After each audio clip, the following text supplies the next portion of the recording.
Bueno, vamos a ver entonces cuál es la historia de la humanidad. ¿Qué es lo que nosotros oficialmente o se conoce como la historia de la humanidad, teniendo en cuenta que historia es una palabra que se refiere a cuando se empezó a escribir o cuando la humanidad empezó a escribir?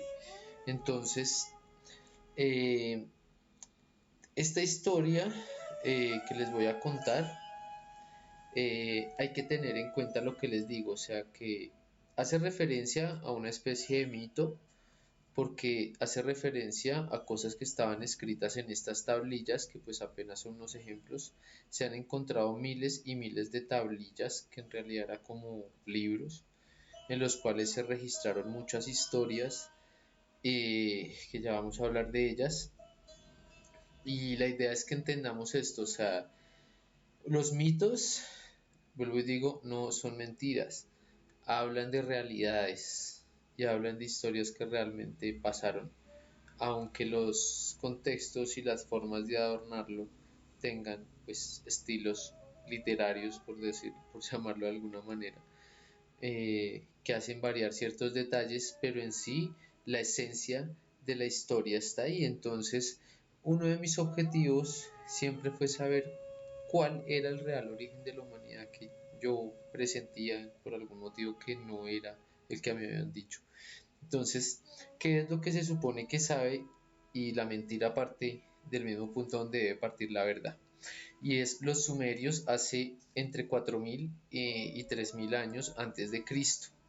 Entonces, ¿quiénes eran los sumerios? Los sumerios eran una sociedad con un lenguaje único que se forjó entre el Tigris y el Éufrates, y es donde está posicionado Irak, más o menos. Ahí vamos entendiendo un poco por qué la necesidad de ir a destruir todo allá, porque allí había gran parte de lo que era importante saber de la historia de la humanidad.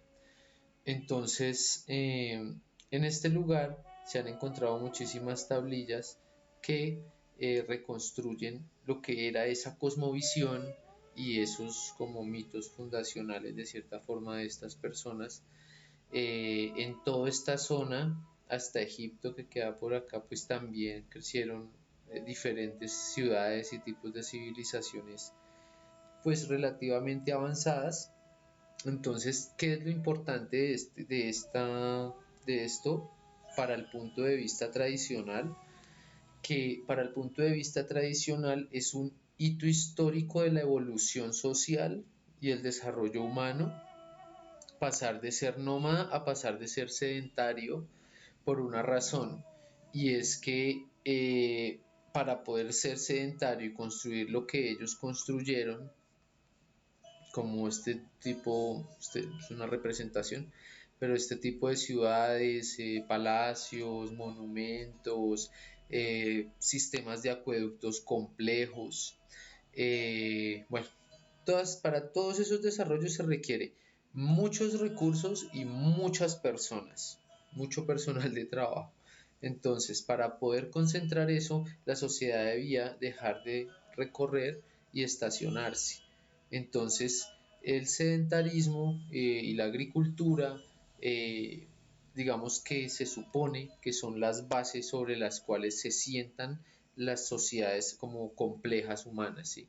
Antes se veía, todo esto que estoy diciendo es la versión oficial de la situación, se se presumía o se entendía que las civilizaciones anteriores eran como menos desarrolladas, ¿no? Entonces se supone que hay como una línea de desarrollo, ¿sí? O sea, venimos desde los monos hasta esta maravillosa situación en la cual vivimos ahora, y entonces en ese proceso se han quedado algunas sociedades. Esa era la idea, ¿no?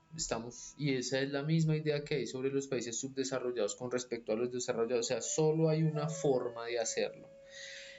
La antropología, hasta la más oficial, demuestra que no hay una sola forma de hacerlo. Realmente se conciben los procesos muy diferentes, pero se interpretó que era una evolución y un paso en la evolución. Adivinen qué: el tributo, la necesidad de tributar. Entonces, el hecho de que se creen unos reyes con un pueblo que trabaja para ellos, se supone que es parte de la evolución social y esa es una de las falacias que nos han hecho creer, porque eso no es un sistema propio del ser humano. Si se dan cuenta, los seres humanos siempre tienden a la igualdad o a la equidad en sus propuestas, en gran mayoría, pero por una distorsión que ya vamos a ver más adelante cuál es, hay personas que escogen no serlo porque se vuelven como sirvientes, opositores de las cosas, pero realmente hay una distorsión allí con este tema. Eh, Vamos a ver las tablillas entonces. ¿Qué decían todas estas tablillas? Estas tablillas las interpretó un arqueólogo ruso que se llama Zekaria Sitchin, que es parte en algún sentido del sistema de dominación y por eso las interpretaciones que da son, hay que cogerlas con cuidado, porque realmente como que elaboró mucho más allá de lo que decía, pero pues igual digamos que fue pionero en este tema.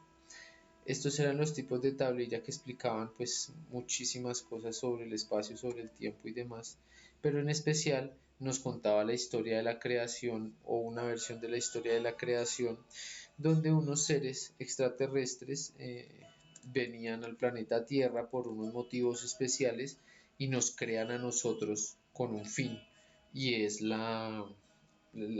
digamos, ser trabajadores. Necesitaban trabajadores y ellos conocían la manipulación genética y nos convirtieron en sus trabajadores.